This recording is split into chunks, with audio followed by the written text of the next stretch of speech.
Tu as vu ça là?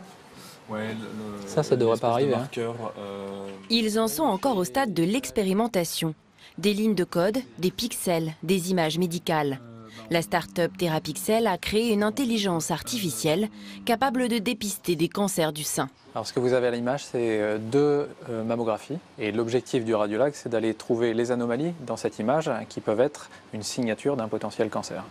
Donc comme vous le voyez, ce n'est pas complètement évident sur ce genre de cas.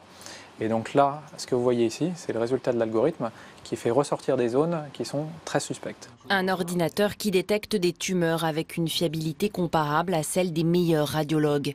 La promesse d'un gain de temps et d'une réduction des mauvais diagnostics. L'algorithme fonctionne comme un cerveau humain devenu intelligent après avoir analysé des centaines de milliers de mammographies. Des données, notamment issues de l'Institut Curie à Paris. Dans ce centre de lutte contre le cancer, l'intelligence artificielle sert aux radiologues, mais également à la recherche. Bon, il y a beaucoup de patients aujourd'hui ou pas? Oui, il y a pas mal. Il y en a combien? Il y en a plus de 27, je crois. Le docteur Salomon est le chef de service de pathologie. Les chercheurs y analysent des échantillons de tumeurs prélevés chez les patients. Et ici, on ne se contente pas d'analyser des images. L'intelligence artificielle utilise également toutes les données médicales de chaque patient, essais thérapeutiques, protocoles de soins. Une façon de faire émerger de nouveaux marqueurs du cancer.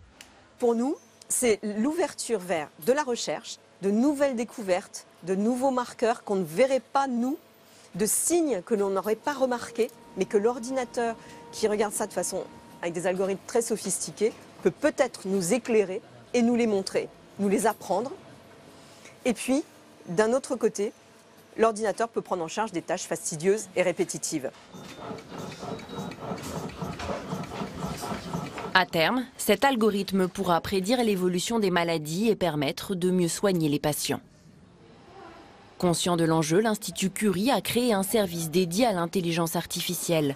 Chercheurs et ingénieurs y croisent leur savoir, portés par le désir de bouleverser le monde de la recherche. Je crois qu'on est au début d'une révolution. Les retombées, elles vont être essentielles pour la recherche dans les prochaines années, avant d'être une retombée pour les soins et pour les malades.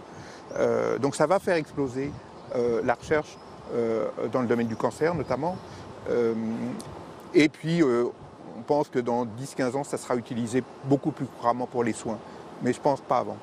Si l'intelligence artificielle va devenir incontournable dans les années à venir, le docteur Livartowski prévient, elle ne sera pas une solution miracle. Ce qu'on nous demande à nous, c'est de vivre le plus longtemps possible, dans les meilleurs états possibles. Et je pense que l'intelligence artificielle peut nous y aider. Maintenant, non, on ne va pas régler le problème ni des épidémies, ni permettre aux gens de vivre 150 ans. Ça, j'y crois absolument pas. Pas d'immortalité en vue. Et face à la machine, une présence humaine qui a sans aucun doute encore un bel avenir devant elle.